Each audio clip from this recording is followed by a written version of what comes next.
Every channel on this website has likely had a rough beginning. It's sort of an unspoken rule on here that everyone will start by making videos that they will later go on to be ashamed of and want to keep hidden from view so as to not spoil the goodwill brought by their newer, shinier content. And I am no exception. Believe it or not, but my online presence wasn't always like this. Those of you who are new to watching me or joined in when Rogue Robot Reviews was just starting up will likely have no memory of this, and thank God too.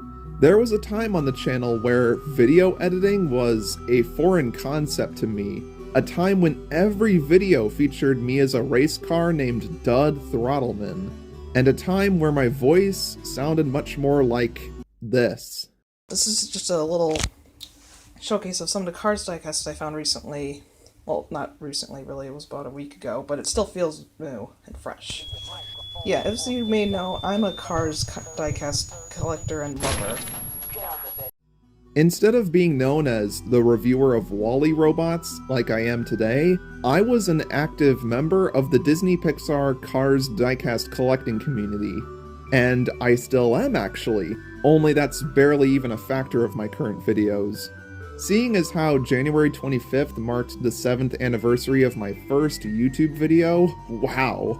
I don't think there's a better time than now for us to trek through my long catalog of content and pick over what made it tick or what made it fall flat.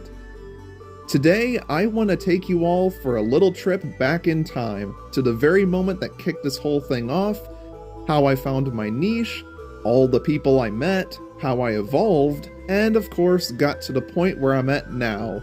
Honestly, I've wanted to do a video like this for a really long time, as a way of sort of bringing closure to this previous incarnation of myself that I've mostly let go of but have not forgotten about. Beware though, for there is certainly cringe lurking about. Now don't get it twisted, I'm still a cringe-worthy guy, just watch this.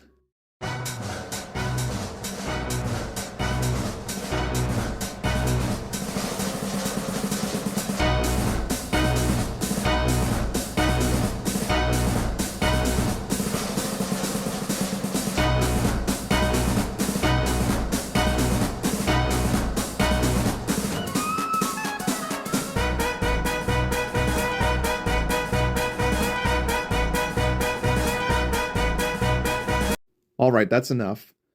But believe me when I say that we are entering into a time that seems unrecognizable to my current self. It's time to open an old wound and feel the pain. It's time to let it all hang out, no more secrets. So without further delay, let us start at, well, where it truly started.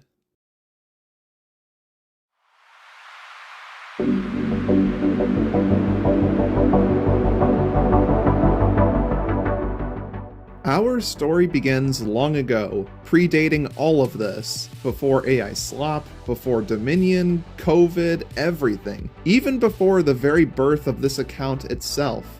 We're talking over 10 years ago, when I was heavily inspired by the work of several people I watched at the time on this newly discovered YouTube, such as Minecraft Builder Poet Plays, NDS, even the Nostalgia Critic.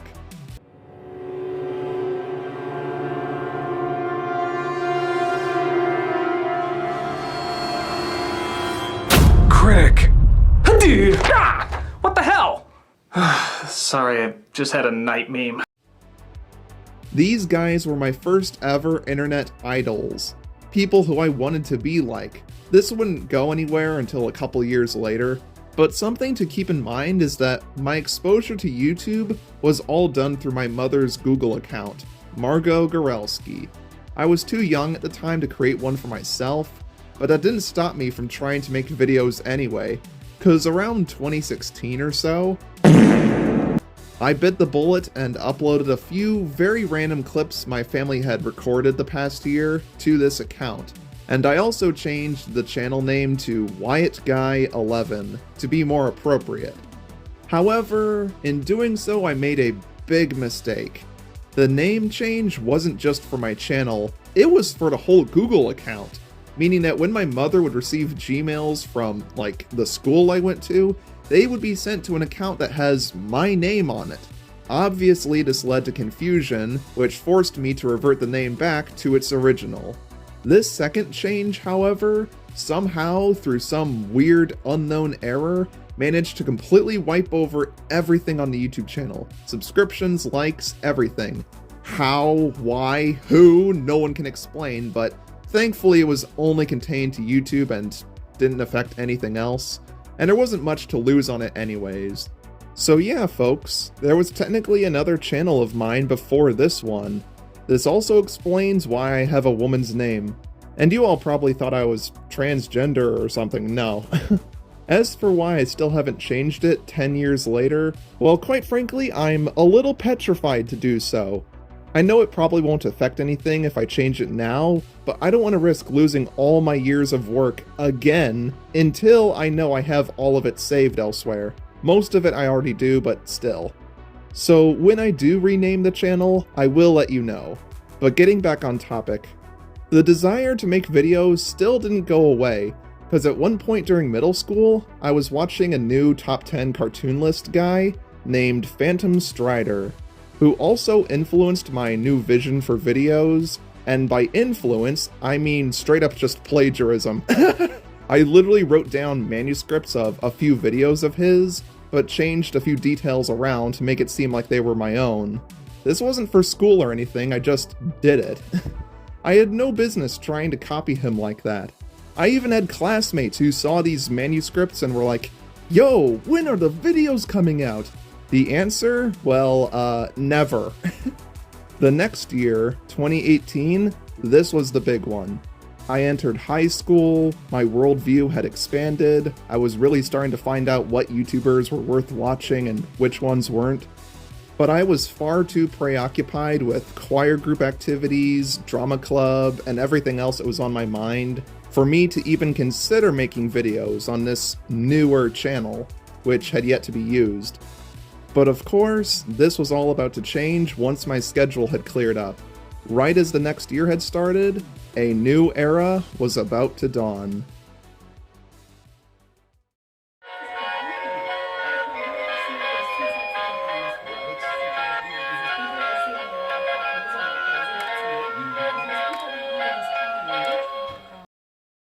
One fateful day, my father, the repairman that he always was operating on our friend's model carousel in our living room, and quite spontaneously I just decided to film it in motion. But it didn't stop there. I eventually uploaded that recording to YouTube. This happened a couple more times with random clips from my preceding Chicago trip, but then the big day arrived. March 29th of 2019. I was about to join my high school choir group on a vacation to Europe for a week, and in preparation, I went to my local Target to buy headphones. In doing so, I stumbled upon the greatest Cars diecast section that I had seen in ages, resulting in me acquiring 12 whole new items that day. This was so unreal to me that I just had to share it with the world in some way, shape, or form. But at the time, I didn't have Discord or any kind of social media like I do now, so I did the next best thing in order to reach out to fellow fans. I made a video about them, and I did so with the specific intent of it being seen by people, as in, I talked, I briefly introduced myself, and the very first ever words I said on camera were, Buddy, this is White Goralski here, using the Margo Goralski account. Sorry about that. Just may come off as a misconception to some people that I'm a woman when I'm actually just a 14-year-old boy in his room. Yeah, it's too bad that my audio was cut off there at the start. I guess that symbolizes a lot of what's to come. But the important thing here is that people showed up. Well, not a lot, but certainly more than I expected. I realized how much I liked doing this, speaking to an audience that was willing to listen, and it was from there that I knew I had found what to do with my spare time. This was my hobby. This was my new calling. And it was from there that I started to make more videos. I started to form series. I started to form an identity. And of course, I started to form friendships. And that last part is what we need to talk about most. Because for a good while, we are now fully in the dark ages of my YouTube history, and a part of that darkness came from who was influencing me. No! No. First, punishment. Soap in the eyes. No.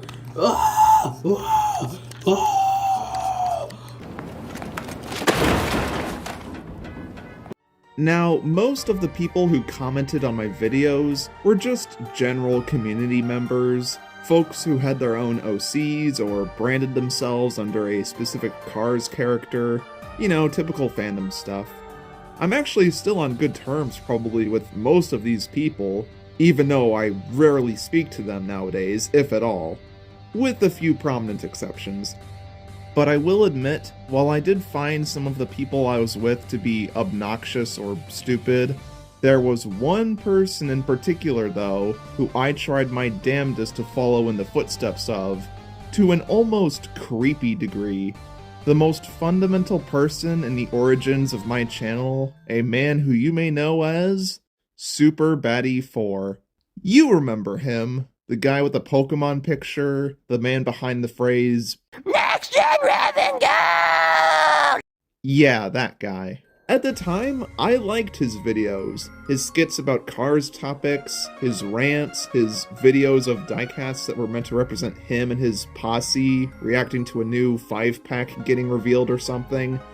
They, for whatever drunken reason, resonated with me. Hey, Lois, what's going on here? Oh, it's my book club, Peter. Come, join us. Oh, okay. And as is the case with any impressionable child, I wanted to imitate what I saw. His vibe, his visual style, if you can call it that, his opinions, and even demeanor were all a basis for the early years of my channel. And boy is it shameless. To say that Super Batty 4 wasn't a great influence would be pretty on point. I am a little bit happy to find out that he himself also became aware of this as of lately. He's remained in high spirits and has hidden a lot of his old embarrassing creations from sight. Or at least that's what I've heard through the grapevine. Good to know things are going pretty well for him. That said, it's not gonna stop me from tearing into this kind of stuff. And I guess that leads us to my videos, most of which were just me talking into my phone camera as I held it down towards the floor of my bedroom over either a bunch of cars or specifically Dud Throttleman, a race car from Cars 3 who particularly stood out to me, and thus I used him as a placeholder for myself to sort of fall in line with what other people did with other characters. In these videos, I would ramble on about whatever the heck I wanted to talk about that day, while almost nothing really happens on screen besides Dud just taking away whatever is left of your vacant soul. Though my close friend Evan would occasionally guest star in a few of them, not really much else to say besides that. He's sniffing cocaine. Good! Chocolate. So yeah, the early days of my channel basically boiled down to me playing around with my toys, whether they be a stand-in for myself or as pawns in a messed up story I wanted to tell. Just imagine what walking in on me making one of these videos must have been like. Ugh, I don't even want to think about it. Hey, Apple! Apple! Apple! Hey, Apple! Hey, Apple! Apple! Well, we failed. Apple! Don't look, honey. May I remind you, I was like in high school at the point when I was making these. Now, in case you're wanting to come to my defense with a whole, "Come on, Wyatt, surely these videos couldn't have been that terrible," don't down yourself like that. Well, you're wrong. Some of these videos have clearly not aged well, and by some of them, I mean all of them. And there were hundreds of these things. I made videos near daily, clearly going for quantity over quality. Now, I didn't use any kind of script for these either, so I would constantly stumble my words, repeat myself, lose train of thought, and fail to even complete my points. What also doesn't help is that the video and audio quality was whack. I couldn't hold the camera still for more than a damn second. And here's an idea for a drinking game. Take a shot every time I say the words "and all" in one of these videos.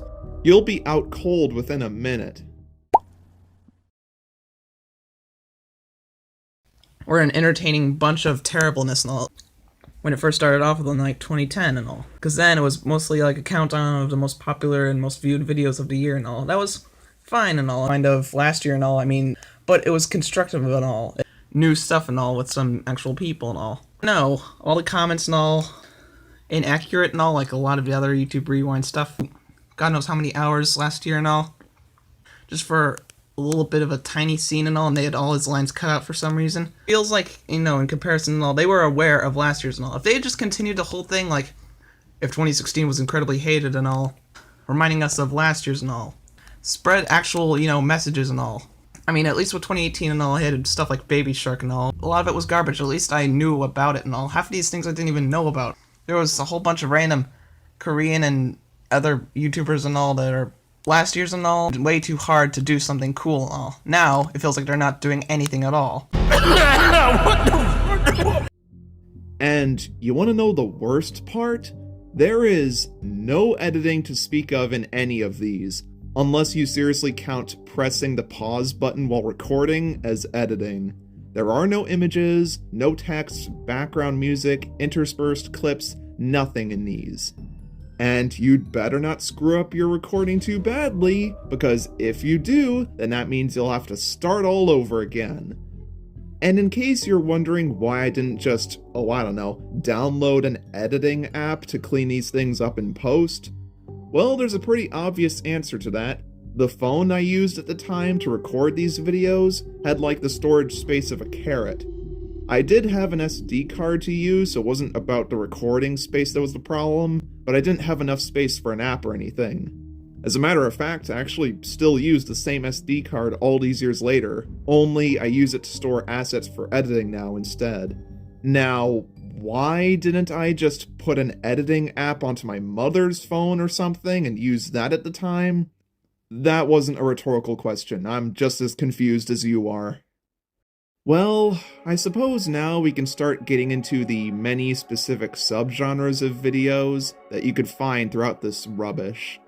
There were, of course, dozens of completely spontaneous videos about whatever mundane thing may have happened to me that day. Most of these have nothing really worth talking about, but what most of my content was really about was cars. Cars as far as the eye could see. Even videos about topics completely unrelated to them would still have some Cars character or some random prop related to it sitting in the corner, just to have something on screen. I suppose we should start off with what we deem as the eliminations, which were these episodic series about various characters on pre-established teams that would be put through a set of challenges, leading to the losing team having a member get voted off each episode, until one team is left remaining. These were again inspired by you-know-who, and I definitely don't look back on these very fondly, but I will admit, they do have some of that childlike charm that you could see in a few of my old videos, just a little bit. I also did one about Thomas Trackmaster characters, but I didn't even finish the dang thing. There were also the salutes and rants, which are pretty self-explanatory. Just me raving about something I liked or disliked. The only thing is, the way I talk in these is very robotic and routine. Again, I got this sort of style from SB4's videos of the same kind, but something tells me that that originally came from videos like this. Not to mention the rants are just goddamn miserable. They just have such an annoyingly bitter and negative tone. Just whine, whine, whine. Like, can you not complain about something? For 5 minutes! And some of the topics in these were either incredibly overly beaten to death, rather irrelevant, or had literally no personal meaning to me. As in, I only covered them because I wanted to please the opinions of my close friends at the time. Meaning I had a surface level understanding of what the heck they were or how they could be perceived as bad. Like, Diantha? What the hell is even that? Okay. Why would I make a video about that? Okay, let's move on to something else. Something I tried out were in-hand reviews of Cars diecasts, much like those of what Mr. Docket would do. Yeah, guess how long those went on for. I was inspired by the likes of More J. Stew and my treasured Ireland brothers to build forts in the toilet paper or baby crate sections at Walmart. As fun and risky as it was, I definitely had to outgrow that eventually. Doesn't mean I don't enjoy watching those kinds of videos, though. I recollected various cool experiences in my life with you, with the aptly named Life Experiences. Really creative naming there. One of the longest lasting and most popular series I actually maintained were my Cars hunts, where I would go into nearby retail stores once or a few times a week and commentate or nitpick over whatever the stock had to offer.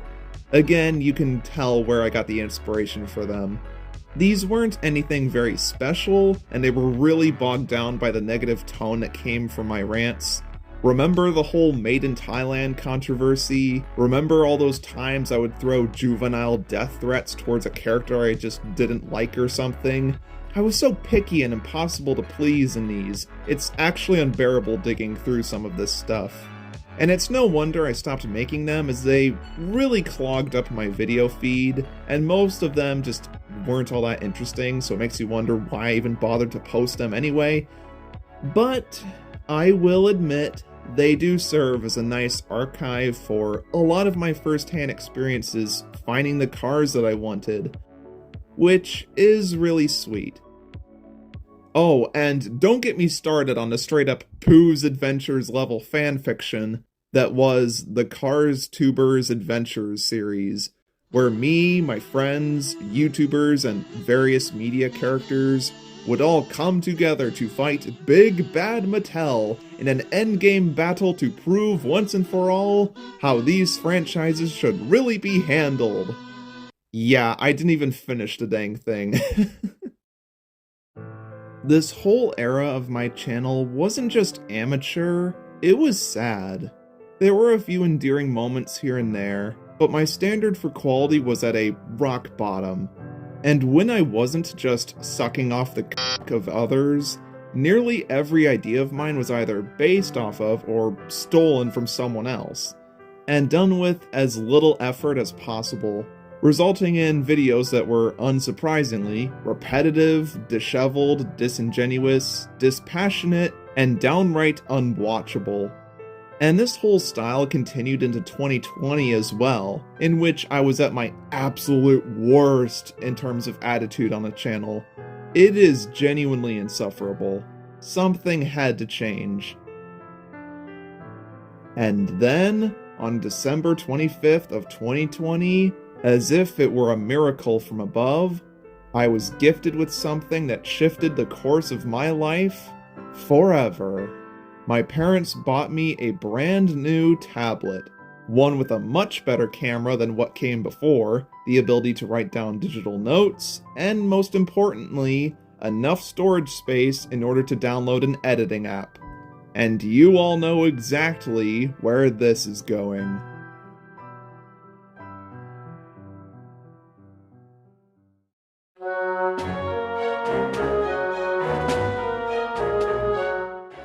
Now that we have entered into my beloved 2021, those eliminations and stuff were long over by this point. I started doing custom thumbnails, and I finally started to dabble in editing by using an app called Video Guru, which, mind you, is the same one that I'm currently using to make this video. I still use the same software after all these years. If it ain't broke, why change it?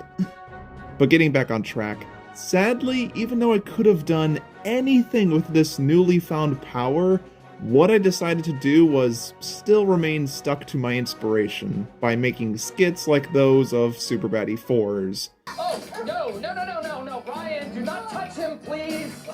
Oh, no, get him away. No, you might have lice, flea, maggots or something. Do not play with stray dogs, because they are very dark. Oh, no, get away. Oh. Okay. These skits were basically just any clip from something, layered over with images and text to fit whatever scenario you may want. And yeah, that's it. Now admittedly, I do still use this kind of visual format today, but the key difference here is that I use them a lot more sparingly and only as brief visuals in a larger video just to add a little bit of comedy to them. And I think just about every YouTuber kind of does that. These videos are mostly harmless and are definitely a step up compared to what came before, but my mindset still needed a course correction, because a lot of these videos were still not very good. After all, a lot of the videos at this time weren't even just the skits, they were still pretty much in line with what came before. Probably the closest things to good that I made at this time were the musicals. These were skits based off of the song sequences from Charlie and the Chocolate Factory, but put under the context of the Cars community teaching Mattel a lesson. Really, really subtle there, Wyatt. Now, I will have to give these things some credit for their sheer ambition, I mean, holy crap, but the lack of keyframing in them is kind of an eyesore, making them rather jittery and janky to look at. And they require so much context to understand. I can't even imagine what a complete outsider would think when watching these things, and that goes for a lot of these videos. I do mark this as the beginning of my experimentation period, trying to figure out what styles of videos would have suited me best. Like, for instance, YouTube poops, which I made a good few of, some of which really took off. We'll get to that later.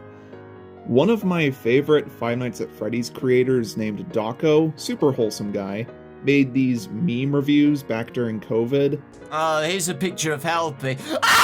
And I quite liked those a lot, so I tried to replicate those, but with Cars memes. Only thing was, these memes weren't sent to me like with his. I just found them off Google and pretended like I was reacting to them firsthand. Yeah, no wonder this lasted only one episode. In its place came a more traditional meme series that were basically just text-to-speech voiceover compilations of memes that I had made or had sent to me, based around Cars, Thomas, whatever topics I wanted. A lot of these weren't that funny, and I honestly covered far too many topics for my own good.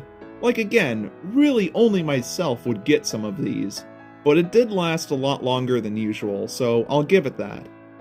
I also did a few character rankings, which were just slideshows of images that were based off the work of who else? Oh, and yes, that does include the elusive Rogue Robot ranking, if you even remember that. And there were a few other random one-off things I tried out, but none of them really clicked with me. That was until I remembered a poorly done video I made the year prior, one about an obscure Wall-E character named 4867. This was meant to be the pilot for Rogue Robot Reviews, only I did it in a style that was absolutely broken, so I decided to reboot and continue it, now with editing and eventually with a script. This went on throughout the whole year, and by December, I had finally reached a standard that I could be proud of. And, well, we all know the story from there, which is a subject that I would love to go over more in the future. While we're on the topic of Wall-E, let's also talk about the evolution of my profile picture. Cause yes, people, there was a time where I didn't look like this. For a good few years, I was constantly alternating profile pictures here on YouTube. Ha ha ha, I change my face all the time, ha ha ha. Trying out different looks to see which one stood out to me the most. But eventually, I landed on one that fit like a glove. Mo, the cleaning robot from Wall-E. He was going to be the one to serve as the mascot of my channel going forward. Dud was out, and Mo was in. Which he has been for the past, over 4 years. My God, has it been that long?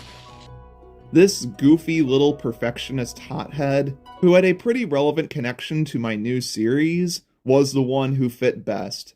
And nowadays, I've kind of gotten people to synonymize me with this little dirt devil. Much like that of what many other YouTubers have been able to do, but with a different character. No, I'm not talking about you. Sure, you could say this is just me doing the same thing as what I used to do. The only difference is you don't cringe when you see it. Mo is basically transformed into my own OC at this point. He's like my bat symbol. Wherever I go, you see his face. When I first found you, you were nothing. You were small, pathetic. But now, you are more. Are you ready? And it's just nice to be represented by something as pleasant as Mo, something that doesn't remind you of my past in the slightest. Something I started doing a lot of this year was covering movies I loved, specifically on the date of their anniversary. These were more childishly referred to as birthday videos at first, but eventually turned into more of a catch-all term for whenever I wanted to talk about movies I like. I still was making the salutes and stuff, and with this video about the YouTuber Oh My Gosh TV, among a few others, I realized how much I liked scripting and editing these more essay-type videos, which were more commonplace from creators who I actually really respected. They simply had more substance, merit, organization, and presentation than whatever the this was. I even eventually revamped my channel banner to be a bit more professional looking. I was actually starting to get on track. Though, unlike the year itself as a whole for me, 2021 wasn't really amazing yet for the channel. It showed progress, but it was still soured by elements of the past. It's a transitional year, if you will, and those last few months were a good taste of what my channel's true potential could be going forward. There was just one teeny tiny, itsy bitsy little thing that was holding me back. The people who surrounded me. Oh, not in real life. I'm still talking about these fellas. Now that I was thinking more about my outward perception and wanting to reform, especially if I were to impress people IRL with my channel, I just couldn't be associated with shouting and this anymore. And thus, soon after the new year, I chose to completely cut all ties with SuperBaddy4 and almost their whole entire clique, with a few exceptions. Not really contacting them at all ever since. It's not because we had a falling out or they were rude to me. No, it's more like I just read the room and quietly slipped out the back door without anyone noticing. I don't want to say that I was better off without them or something, because that's mean, but come on.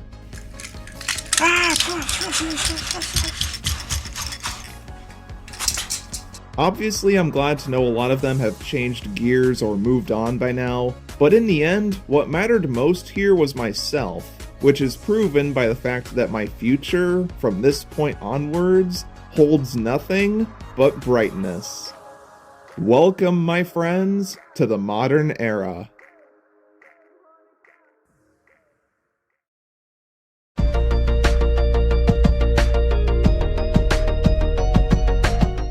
Ever since the split, I've done my own thing, completely divorced from that whole group.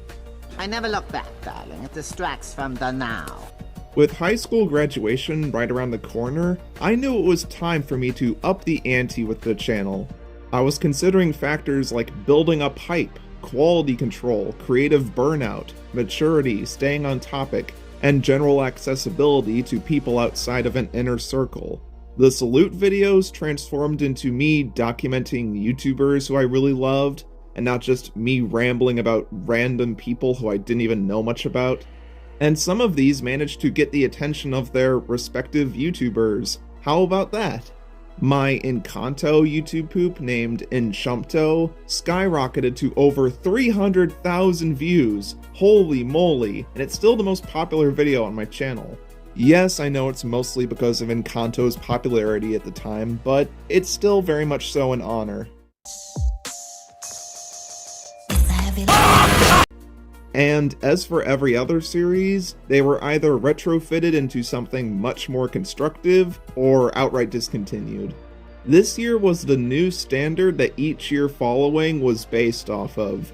By the end of 2022, it had felt like I'd gained a new identity. It felt like it had been so long since I first started making edited videos.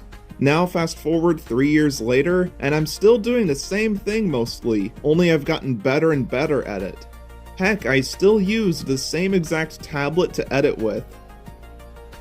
Some of my biggest influences for my current style of videos have included the likes of Spino Dude, Red Raptor Writes, Andy Matronic, and as I'm sure everyone could have guessed, the Unlucky Tug.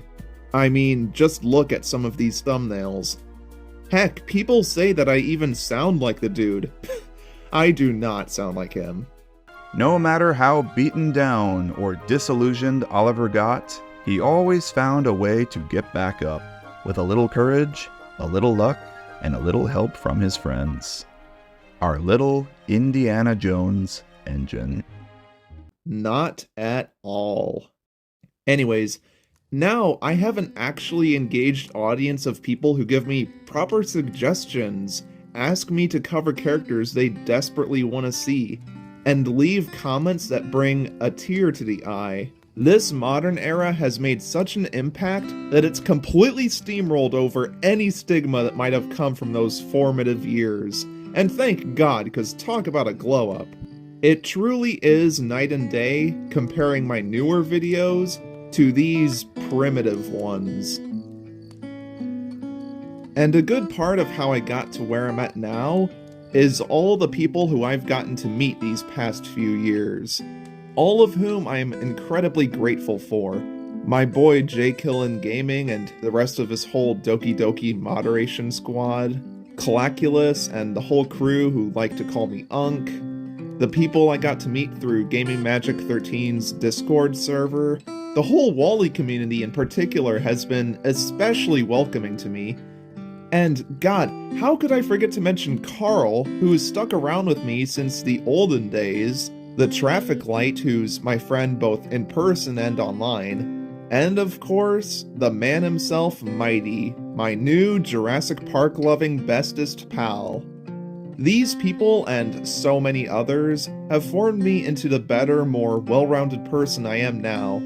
And that especially goes for you, my supportive and loyal viewers who mean the world to me. Even just the simplest, tiniest, sweet little comment goes a long way. And yeah, I guess I do have to say thank you to all the other people from the early days. Yes, even you, Super Batty 4. If I'm being 100% frank with you, I think a few of those old skit videos still manage to make me laugh.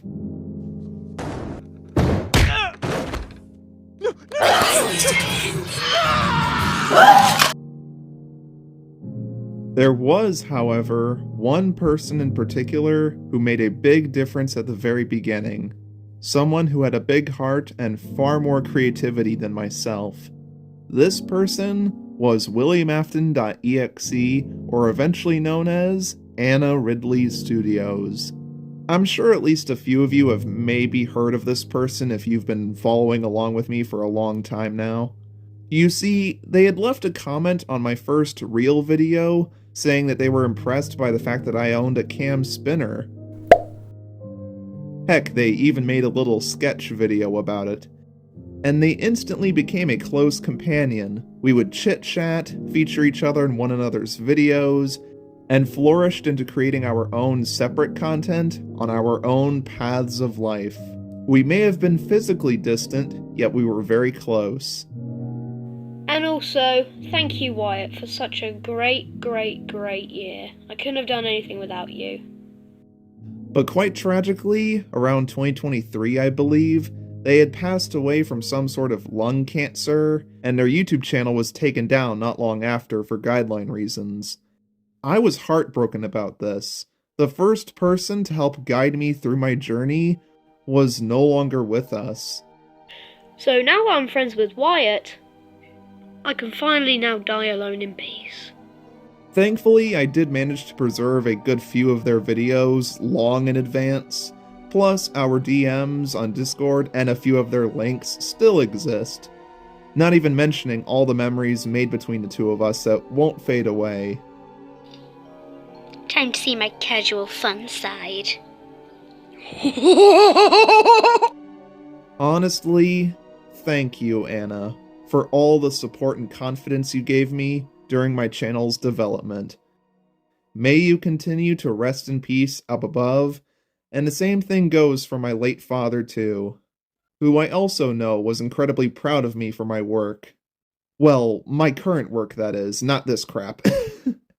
Which, by the way, that leads us into one very important question.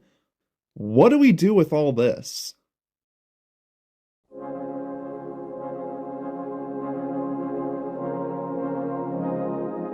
Now, like what most YouTube channels will inevitably do at some point, I went ahead and unlisted nearly every last one of my old videos, keeping only a few that meant a lot to me. That way my most embarrassing mistakes could no longer tarnish my reputation or the much nicer place that my YouTube channel had become. However, and this is the important part, I didn't get rid of a single one of them. I just didn't have it in me to delete any of them, not even the most pointless ones that nobody remembers. They've always been around, just hidden from view, acting as a sort of personal reminder of how much I've grown. I mean, come on, it's a whole record of my history. The trials and tribulations, the funny memories, the exciting finds, all the friends and enemies we made along the way. You think I'd want to wipe all of that away? Have it lost to the sands of time? No! Which is why, for a limited time only, I will have all of these videos opened and public for you to see. And following that, I'll put them into a culminative playlist, where you can locate them afterwards, in case you ever wanted to seek them out. Though, fair warning, you might not like what you find in some of them. Hopefully by saying that, you won't cancel me for anything problematic I might have said in any of them. God, Thailand is terrible. And no, I don't respect any more opinions because I don't understand how anyone would like that. Excuse me, the fuck did you just say? But my point is that, how can I feel proud of my current work if I forgot the lessons that I took away from my oldest creations? A man who never made a mistake. Never made anything. And hey, to young me's credit, not once in any video did I ever ask for a single subscriber. Not once. Okay, maybe I did once in a video with my friend Evan, but that was only done out of peer pressure. You could tell that I did not want to do it. And honestly, I want to maintain that integrity. I want to earn my subscribers, you know? Me, my channel, my life, the world have all radically changed ever since these darker days. I now have so many new friends, I'm in college, I have a job, I've been to faraway places, my interests have flourished and soared into the stars, all while gaining so many new additions. Even my daily status quo has drastically shifted, of course. And during all of it, I've been able to create something that I'm proud of, something I believe is special. And in some cases, unlike anything anyone else has ever done. I can look at my work and actually enjoy watching it. I can share it around with people without feeling the overwhelming urge to facepalm. Margo Goralski is a place where my passions can thrive and spread to others, not a place for this kind of petty nonsense. But even then, you guys gave me a chance to share my life and create an archive of memories that I can go back to at any point I desire. You guys gave me that privilege, and for that I am eternally grateful. As for what's coming next on the horizon, I have a lot of things planned that are worth getting excited for, especially knowing that we will never, ever have to return to this level of quality again. I hope you all had fun today. I hope you laughed, I hope you cried, and maybe you learned something new, like what kinds of mistakes that you should avoid repeating from me. That said, if anyone out there seriously wants me to make videos like these again, my only response to that is... shove it up your butt. But anyways, thank you all for making it through this gigantic breakdown of everything that makes this channel what it is, and I will see you in the next one. Bye bye!